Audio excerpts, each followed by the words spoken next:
During the spring of 2000, in southern Florida, a group of amateur divers were exploring one of their favorite sites in the moonlight.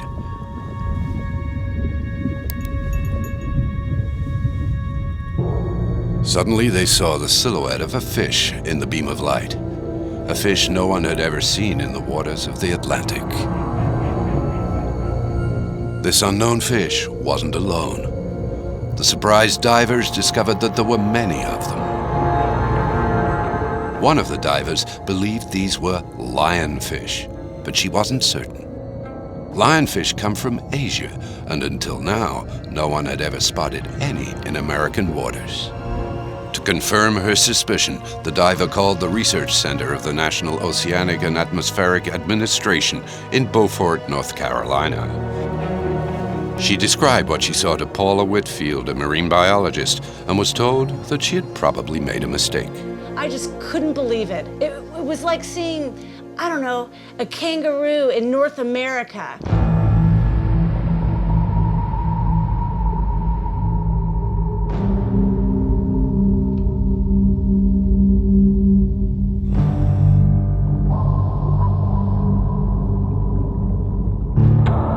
The diver hadn't made a mistake. Pterois volitans, or lionfish, is a scorpion fish indigenous to the Pacific and Indian Oceans that did in fact travel to the Atlantic coast of the United States at the end of the 20th century. In its native habitat, the lionfish is just a predator amongst many, but here in the Atlantic, it has become the terror of the sea. It devours everything in its path, even the youngest of fish. It feeds on the larvae of shrimp and lobster. In the mangroves or in the reefs, it gobbles up its fellow predators before they're big enough to attack it. Marine life suffers wherever the lionfish flourishes, and the tropical reefs are quickly becoming deserted. In 10 years, the lionfish has conquered a massive territory at a horrifying speed. Scientists call it the worst invader on the planet.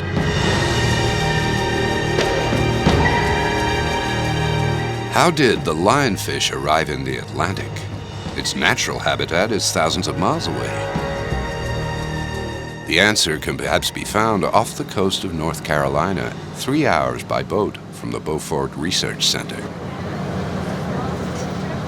Dr. James Morris from the National Ocean Service has thoroughly studied Pterois volitans. This fisherman's son has taken the matter of the lionfish to heart. Dr. Morris and his team of volunteers are on the way to the wreck of the Neko to capture a large number of living specimens. This way he can continue to study the species in his laboratory and hope to solve the mystery of this invasion.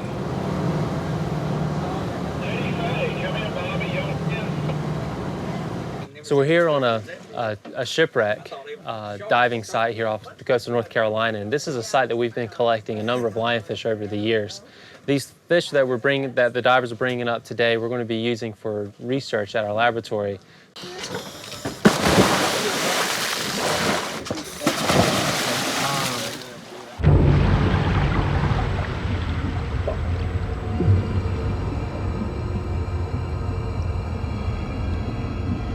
The Neko is a German cargo ship that sank over 100 years ago in the Gulf Stream, the current that forms in the Caribbean Sea and moves up towards the North Atlantic. James Morris's volunteers must be able to handle the strength of the current. In North Carolina, the Gulf Stream is practically an underwater river running along the coast at a speed of 6 to 10 miles per hour. If a diver gets caught in the current, he will miss the wreck and may find himself stranded amongst the bull sharks that circle the zone.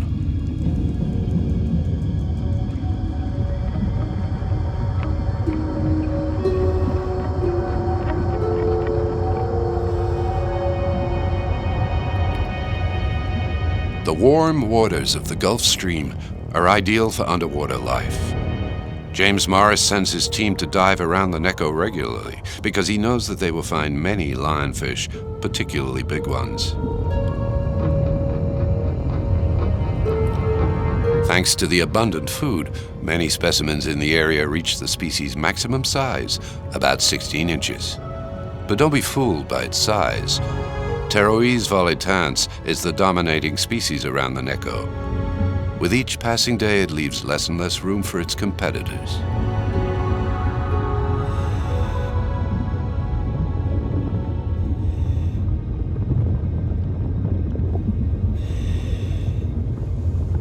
Although the lionfish is not a good swimmer, it's difficult to capture it alive without hurting it.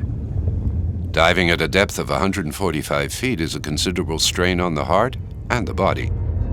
The divers must therefore economize their energy in order to avoid tiring too quickly.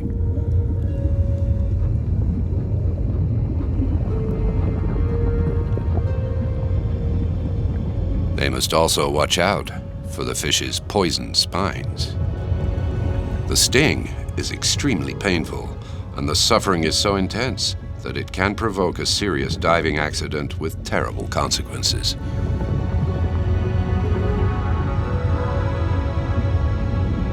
The team has captured 30 specimens. This should be enough for the laboratory. It's now time to surface, because at this depth, the oxygen gets used up very quickly. These dives seldom last more than a half hour.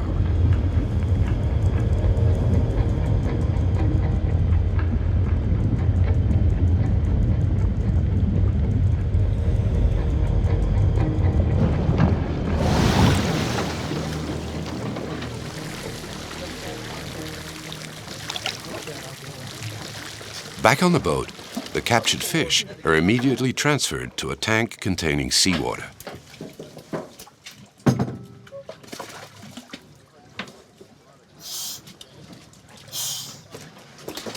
That's a good haul, that one. Yeah. Big female here. There's a big difference in pressure between the depths and the surface. The fish haven't had time to decompress, and their bellies are swollen with air. To keep them alive, James Morris pierces their swim bladder with a hollow needle. The air is able to escape, and the fish quickly returns to normal. There we go. Back at the Beaufort Research Center, James Morris transfers the fish into pools filled with continually recycled seawater. This will be their temporary home.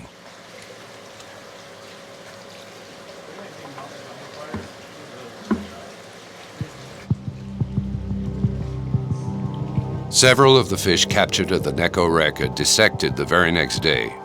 Their DNA will be analyzed.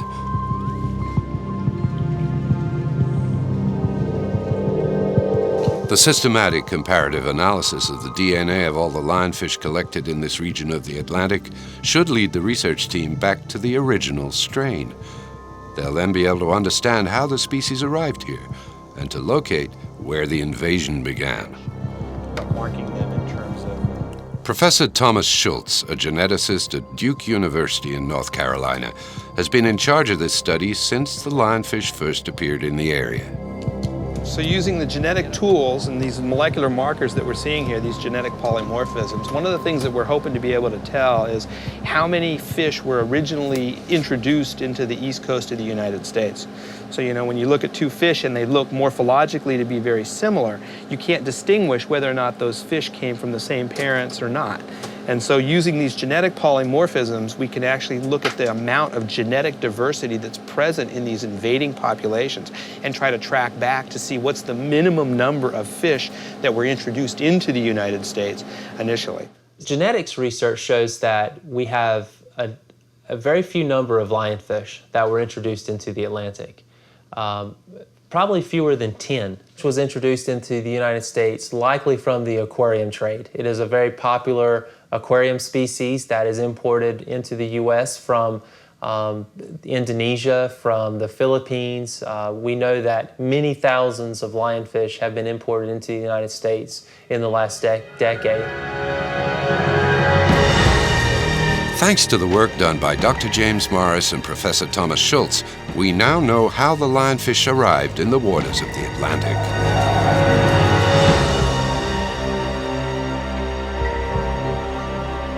It all began In Florida, at the end of the 20th century, during the 80s. In Miami's and Palm Beach's famous luxury seafront apartments, exotic fish aficionados decided that their lionfish didn't really belong in the family aquarium.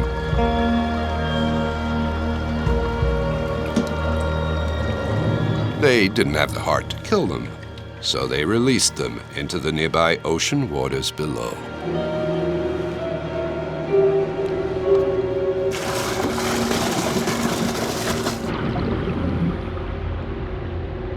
The reason lionfish were introduced is still not clear, and we know that is a bad idea. And there are many outreach campaigns and efforts to try to inform the public about the impacts of releasing your pets into the wild. One might assume that the specimens set free in Florida, so far from their natural habitat, would still stand little chance of surviving. Not only did they survive, but they multiplied at a startling rate and set out to conquer the Western Atlantic simultaneously on two fronts. In the south, near the Gulf of Mexico and the Bahamas. In the north, near Georgia and near South and North Carolina. Once it had conquered the Caribbean and Central America, the lionfish found its way to South America. So there are many different aspects of lionfish life history and their biology and ecology that have really allowed this invasion to progress and for lionfish to become one of the most aggressive invaders on the planet.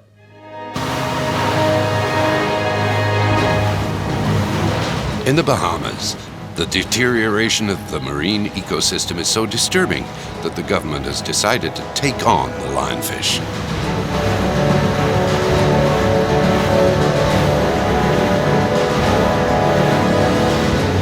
The Marine Resources Services have launched a program to research and combat the lionfish. Nicola Smith, a researcher in marine biology at the University of Nassau, heads this initiative. And Jason, you don't have defog either? Nicola, along with her assistant Skylar Miller, chose the island of Eleuthera to the east of the archipelago as the experimentation base. Their mission is to establish a combat protocol. The first phase of the protocol consists of determining to what extent the lionfish has colonized the island's reefs. Nicola and her team have established a study perimeter. From there, square foot by square foot, the team will inventory all the different species of fish in the selected zone. The results are even more alarming than expected. The lionfish is everywhere. It occupies every crevice and every hole. Not only that, but many naturally occurring species like the surgeonfish, the grouper, or the parrotfish have all but disappeared.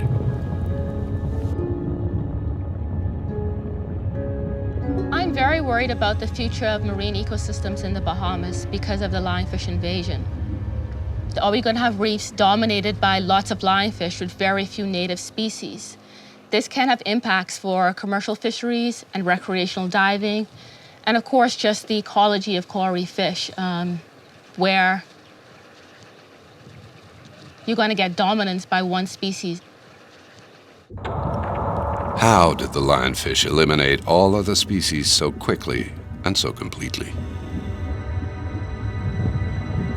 Dr. Justin Grubich studies the kinematics of underwater predators. He works on the physical structure of fish and their movements. These factors can then determine their efficiency as predators. Understanding how the lionfish captures its prey will give us insight into the predatory mechanism.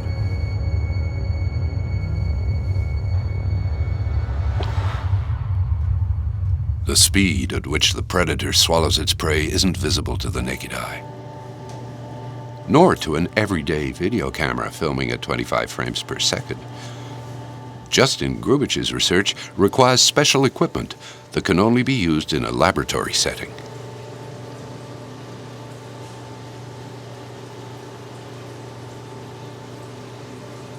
This lionfish was captured 2 weeks ago. It was immediately placed in an aquarium where it adjusted to captivity, bathed in a calming red light.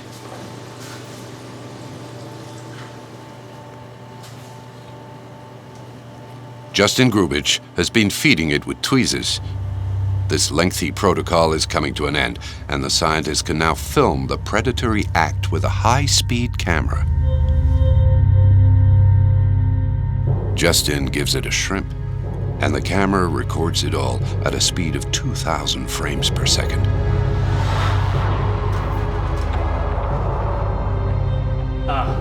Here we have a fantastic strike of a lionfish. Lionfish are unique among fish predators in that they have incredibly protrusible jaws. They use suction to generate a suction pulse of water that draws the prey into the mouth. The human eye sees at about 30 hertz. That means at about 0.33 milliseconds. And you can see here by this time stamp that this behavior of striking at the prey is occurring in 1/3 of the time that the human eye can perceive. And you'll see here that the jaw actually protrudes over 40%, almost 40% of its head length. And when it reaches its maximum jaw protrusion, it expands its head from the side. And what basically like sucking through a straw, it sucks in the prey. Experience tells us that the lionfish achieves complete jaw protrusion in 10 milliseconds and sucks in the shrimp in 14 milliseconds. The predatory act lasts a total of 24 milliseconds. When we think about kinematics of how the jaws in fishes work, you got to keep in mind that the skeleton of a fish, or the skull of a fish rather, the skull of a fish is actually made up of over 20 different bones. So here we have a skeleton made by a colleague of mine, Steve Husky, and you can see how intricately aligned all the different bones are in the head of a lionfish. A digital 3D image reveals the complex movements of the 20 skull bones working together to make the predator's jaw protrude.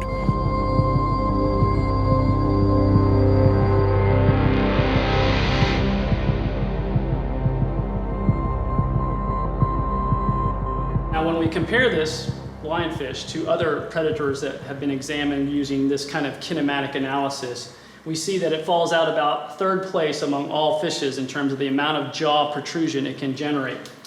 The all-time champion, of course, is Epibulus insidiator, known as the sling jaw wrasse, which is also common in the Red Sea. Here we have a cichlid known as Petinia splendida. It's a South American species that is found in the freshwater Amazon region. And then we have the lionfish. Among marine fishes, it's very, very effective in terms of how it can feed on its prey. The lionfish's prey doesn't stand a chance, and the lionfish feeds all the time. Understanding the amount of food he consumes each day will help evaluate the scope of his predatory power. And making it thin. So like you can make a sheet of water. James Morris has calculated the daily amount of food the lionfish needs. Release the gas that's bound, that's supersaturated. One of the fish captured in the Neko has been put in a respirometer, a chamber containing circulating reservoir water. Pump through the chamber and into By measuring the oxygen dissolved in the fresh water as it enters and exits the chamber, it's possible to calculate how much oxygen the lionfish has used up. Fish is respiring and it's removing oxygen. From there, a biological model of the species can be created once the food consumption factor is subtracted. The oxygen levels of the water coming into the chamber and the oxygen levels of the water exiting the chamber. So we've learned that lionfish can consume as high as 6% of their body weight per day over time at some of the higher temperatures. And when calculating that feeding rate, we've learned that it can have quite an impact on the fish community. In some cases, lionfish can remove a considerable biomass of small forage fishes and can even deplete that biomass, causing change to the reef fish community, including biodiversity and forage base that we know is really important for commercially important species like snapper and grouper. This fish is especially voracious. This huge appetite transposed onto a 165-pound man would represent over 10 pounds of food per day. Back in the Bahamas, at the Eleuthera Reef, Nicola Smith and her team have begun the 2nd phase of their protocol. The idea is to determine whether lionfish eradication in a specific zone will have an impact on the overall marine population.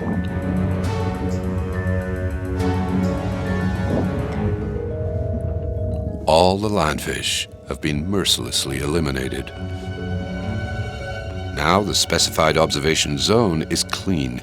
There isn't one single lionfish in this reference zone. From this moment onwards, the zone is watched closely. Nicola and her team will find out how much time it takes for the colony's population level to return to where it was prior to the cleaning.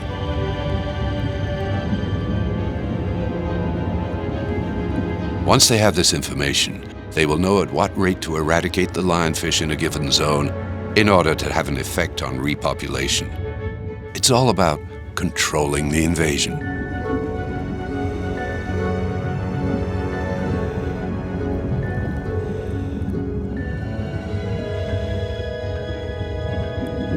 The baby fish, only a few days or a few weeks old, look quite inoffensive.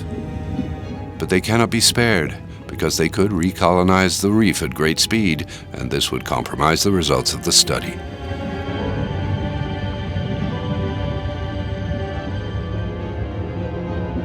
The divers have gone through the reef with a fine-tooth comb to make sure that not a single specimen has been missed.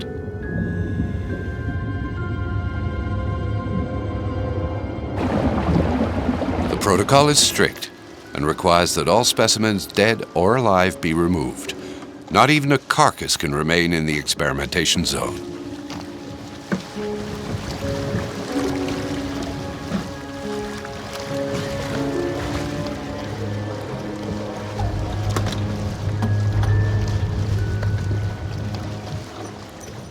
Pretty much it was a good dive, but a lot of lionfish considering we just removed fish from this reef 3 months ago.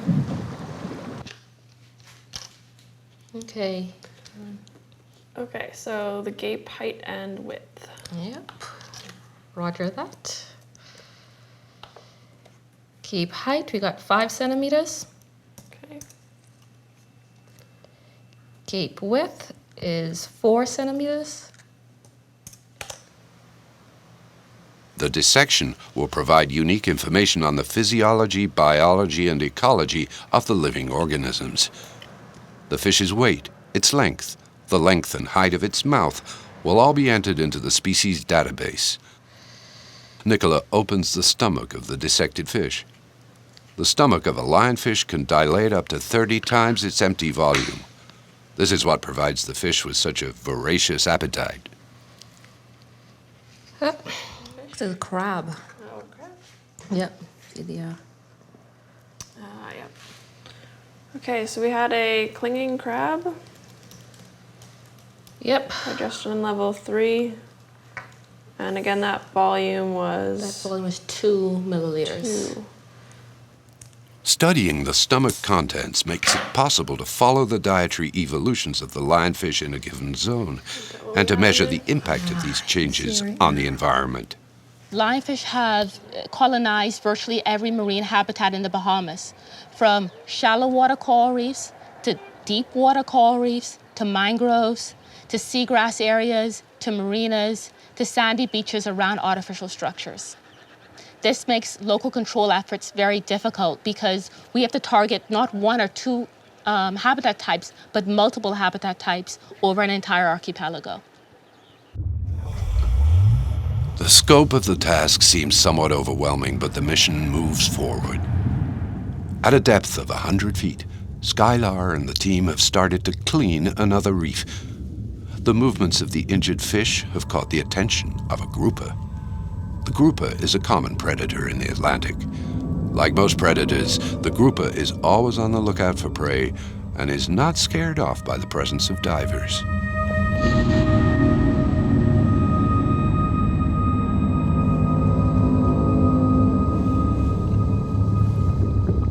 Skylar is often amazed at how daring the groupers are.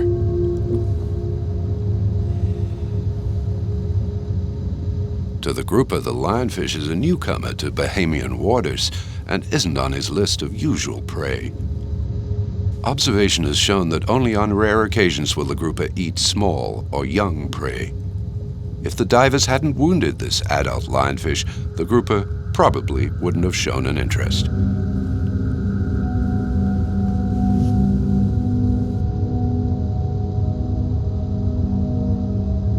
The grouper has taken care to swallow its victim head first, probably because it instinctively mistrusts it. And he is right to be cautious. Underneath the lionfish's pretty bands lie its poisonous spines. Accidental contact with these spines would be painful and perhaps even dangerous. Skylar Miller tirelessly repeats these words of caution to Bahamian students who run the risk of facing these poisonous spines whenever they swim. Near beaches? Warm areas? Everywhere. Yeah, we have them everywhere in all sorts of habitats. All on the dorsal side here. And how many dorsal spines do you think that a lionfish has? Does anybody know? So there are 13 spines on the dorsal fin of these species of lionfish, okay? Remember how Nicholas said there are many different species of lionfish? But the one that we find here in the Bahamas has 13 dorsal spines, and these are each independent. They can move around. And as you can see, this skin, right, slides down very easily away from the spine. Okay, so this means that the tissue, the venomous tissue, is actually contained within this, all right? So if I touch it, it's okay. If I poke myself, envenomate myself, then that's where the problem is. So even though this fish has been dead for a few days, even though the spine is removed, it still possibly contains venom that can harm me. So the venom glands, when they are disrupted, they release venom into the victim. And the venom is a neurological toxin that affects the nervous system. It can cause extreme pain in humans, allowing for things to occur like paralysis, temporary paralysis, blistering, extensive swelling, and very extreme pain for several hours. It may be similar to a wasp sting, an extreme wasp sting at first, that will gradually get worse. There have been some cases, some very rare cases, in which people have died from lionfish and scorpionfish stings. We're not aware of any in the US currently. This is the spine itself here. You can see the hard bony structure with the tip. This is the spine. These are the grooves of the spine here. And then this is the venom gland. The lionfish doesn't have a venom gland, so to speak. The poison is enclosed in hundreds of little pouches along the length of the spine.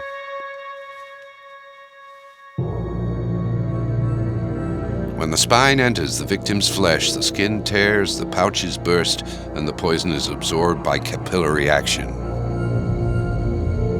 The lionfish has 13 poisonous spines on its dorsal fin, 3 on the anal fin, and 1 on each of the 2 pelvic fins, a total of 18 spines, defending it from predators on all sides.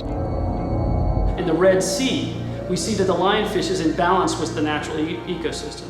The lionfish is a native predator of the Red Sea, but it also has competitors. What we see in the Red Sea is we see lots of grouper species that are about the same size and are also very effective predators. So when we see lots of groupers, we see very few lionfishes, and vice versa. Unfortunately, this competition between predators in the same category doesn't exist in the Atlantic. Groupers and lionfish quietly observe each other without demonstrating any hostile behavior.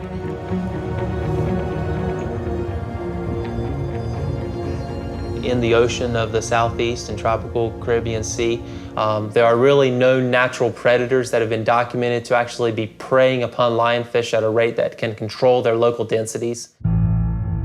There is no doubt that wherever it settles, Pterois volitans becomes a super predator that dominates and doesn't share. But this doesn't explain how this rockfish, which is sedentary by nature, has managed to colonize such huge territorial expanses.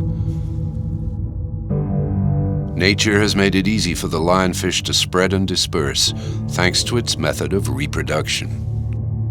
The reproduction of the lionfish in its natural habitat has never been observed or filmed. It's only by observing the reproduction of neighboring species that we can attempt to reconstitute it. The male performs a mating parade to seduce the female. When the female accepts his attentions, she rises to the surface and releases a gelatinous mass filled with hundreds of thousands of eggs. The male then showers this mass with his sperm and fertilizes the eggs. The jelly-like mass is carried away by the currents. As it drifts, it dissolves and disintegrates, leaving the eggs to disperse over considerable distances. Most of the eggs in the young fish are eaten by all sorts of predators, but so many are fertilized at one time that there are enough survivors to allow Pterois volitans to expand its empire. In addition, the species is particularly fertile. Lionfish have a very robust and vigorous reproductive biology. They are capable of reproducing every 3 to 4 days. The females can release over 2 million eggs per year. And they can become sexually mature within a year. On the island of Eleuthera, the second phase of the protocol has ended. The lionfish have been eliminated and have now returned. For Nicholas Smith, the third and final phase can begin. It's time to analyze the results of the data that has been collected. So the first 6 months of data looks really exciting. We found that if you remove lionfish once every 3 months or once every 6 months from coral reefs, we were able to reduce lionfish numbers by 50% or more than if we'd done absolutely nothing at all. What's even more exciting is the fact that removing lionfish only once every 6 months seems to have the same ecological impact as removing lionfish once every 3 months, in terms of we're having the same number of lionfish densities at 3 versus 6 month removals. This is exciting because this means that in terms of management, we can get the same ecological effect for half the amount of effort. So this looks really hopeful because it looks as if we will be able to control lionfish in small localized areas with not a lot of effort. We now know that elimination in a limited zone has a significant impact on the lionfish population. But how can we treat vast regions with countless reefs?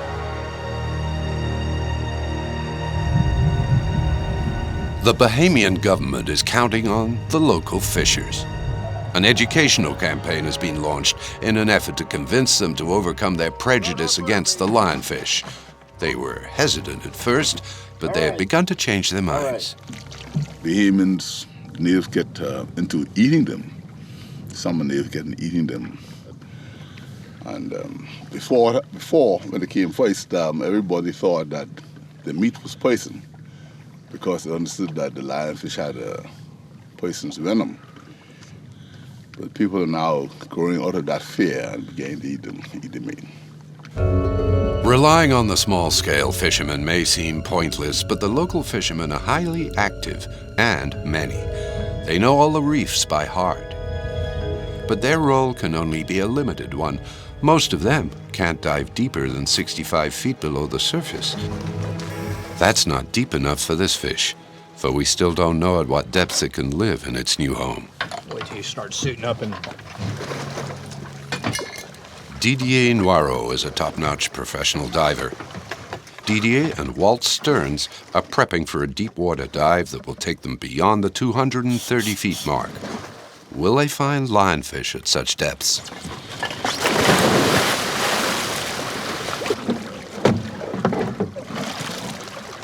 Okay, clear.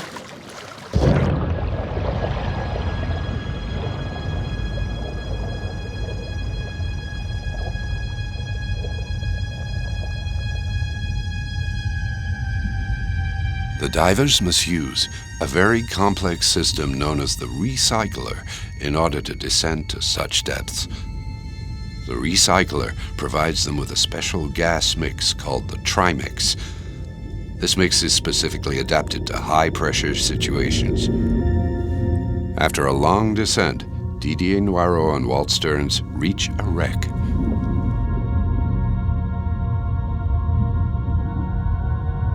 The area seems at first to be free of lionfish.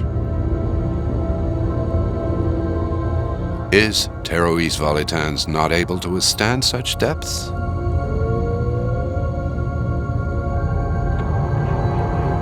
Or did this 400-pound grouper take care of him?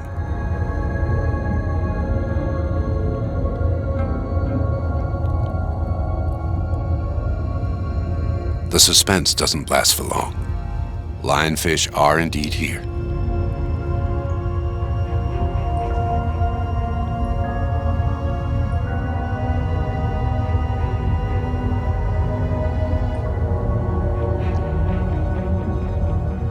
Once again, the usual pattern is confirmed.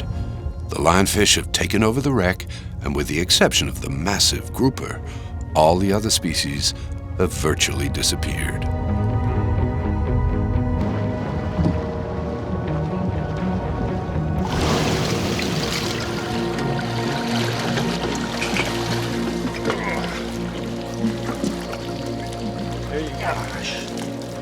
Right here.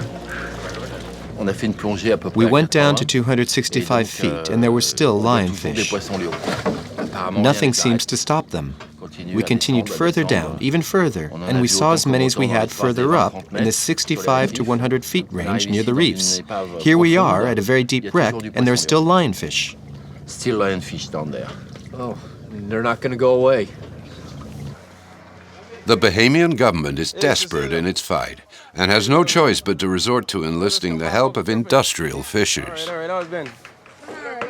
Frederick Arnett from the Ministry of Agriculture and Fishing is going from boat to boat to encourage the fishing bosses to capture lionfish. All right. Yeah, we saw plenty of them. All right, because you know there's a big problem since there's invasive species. Yeah, what they're doing now, they're killing out all the fish. Yeah, man. Yeah. In 2009, we decided to do something about it. We developed the National Lionfish Response Plan.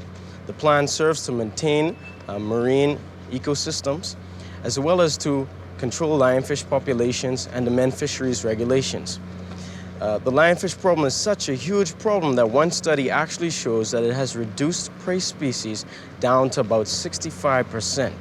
So what are we going to do about it? We're going to eat them to beat them. In order to set an example, Estefan Shaker, the chef at one of Nassau's finest restaurants, has put lionfish on the menu. Pterois volitans is a red fish, similar to other scorpion fish that are a delicacy in gastronomic cuisine. Once its venomous spikes are removed, the lionfish can be prepared just like any other fish. The fillets are easy to carve and have very few bones. The meat is tender yet firm and very tasty. When lionfish is well prepared, it's one of the finest exotic fishes. But when you do have it on your menu, a lot of people are so excited to have it because they can't really have it any other place. So, all in all, it's a win-win situation. You save the environment, and you have a good tasting product on your menu. Turning the lionfish into an edible fish won't suffice to slow down its proliferation. Only specimens of a certain size are worth fishing. This gives lionfish plenty of time to reproduce and to continue destroying the marine ecosystem. Has the lionfish won the battle? In 2009, lionfish reached the coast of Honduras in the Gulf of Mexico. In 3 years, they colonized the seabed, and more specifically, the marine park on the island of Roatan. The Honduran authorities, aware of the drastic state of affairs in the Bahamas, reacted immediately. That's what I'm talking about. The government has launched a campaign to fight the invader. Harpoons have been distributed to local populations, and underwater hunting competitions are organized all year long. Thousands of lionfish are regularly eliminated thanks to this initiative. 50 less fish. I didn't even get them. But Nick Bach, the park's biologist, isn't satisfied with these results. Some other additional method needs to be found. Hoping to help Nick Bach in his research, Carl Stanley invites him to take a submarine dive.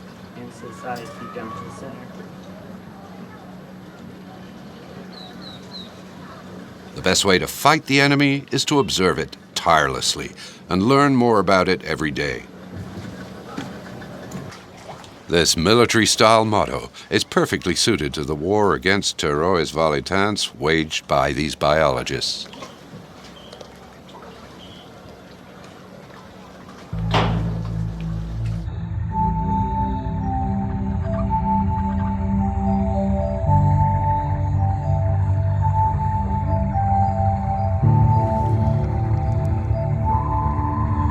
In this strange machine that he has built himself, Carl takes Nick further into the depths.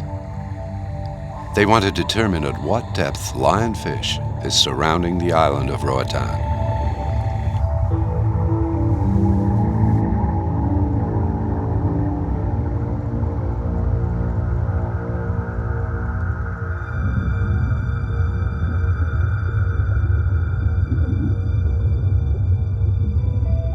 As they descend, the daylight is slowly absorbed by the darkness of the water. At 250 feet, everything has turned gray. At 500, they're in pitch darkness. They continue their descent down to 600 feet, which is their goal depth. Nick is very focused. He has never been down this far before. You should try to get this. I think he might get a fish here. He might get a fish here. He's pinned them all up against the side. Yeah. Oh, there's a big one by that coral. Oh yeah, there it is.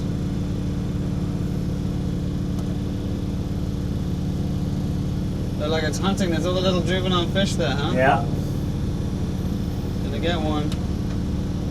That's a big one. It sees the one it wants. Look at it. That's a good sized fish. Oh.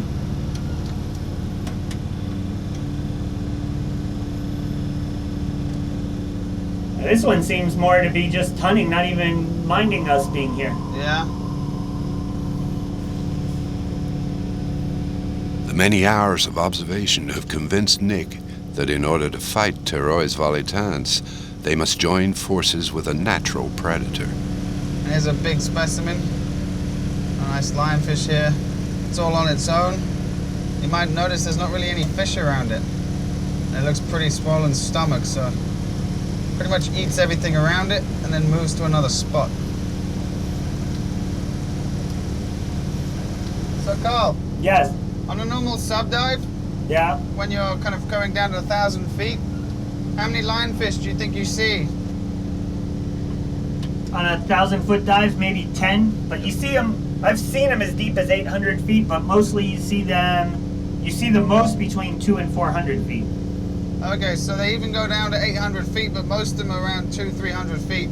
200 to 400. So finding one here at 500 feet isn't abnormal, but they're mostly abundant higher up. Yeah, if we drive along at 300 feet, we'll see just constantly. Are we heading up or what? I'm gonna look at it. If this natural predator is to be effective, it must be capable of eating adult lionfish that swim at various depths. Here in the Atlantic, there's only one marine animal that fits the bill: the shark. Giacomo Pallavincini, a researcher and the founder of Roatan's Shark Legacy Project, has convinced Nick Bach that the shark could be the ally everyone is hoping for.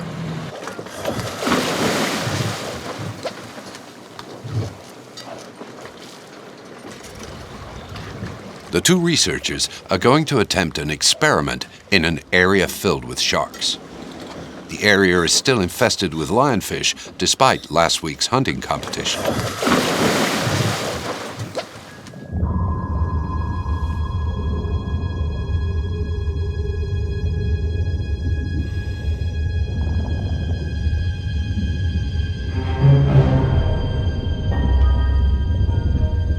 The Caribbean shark can measure up to 10 feet and is the largest predator in the Roatan Reef.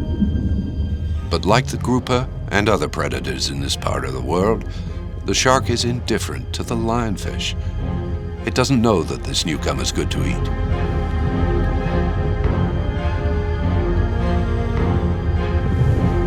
The fact that sharks are not naturally attracted to lionfish is not a problem for Giacomo. Thanks to Samuel Gruber's work in Florida in the 70s, we know that sharks can be taught.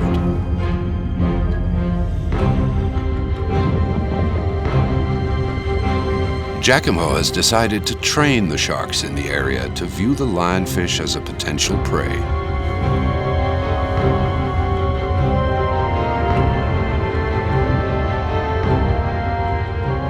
The shark doesn't appear to be intimidated by the lionfish's spines. The experiment seems conclusive, but many scientists are opposed to this approach. Shark feeding has been controversial for a long time, and also obviously shark feeding with lionfish, because it can change the behavior of the sharks in their natural environment. Now, yes, it is true that it does everything that we do on the water, it will affect their behavior. Introducing the lionfish to the sharks, which is a new organism that they never seen before, especially in the Caribbean, has helped, because we only did a couple of times, probably 2 or 3 months of it, and then after that we haven't even fed the sharks with them. And it seems that they have recognized the lionfish as a food source without us feeding them to them.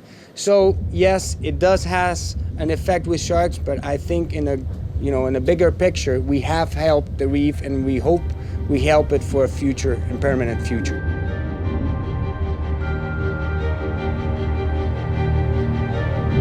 Even if Giacomo Palavancini is right, which remains to be seen, sharks will only be able to act at best as regulators. Will we ever be able to stop the spread of the lionfish?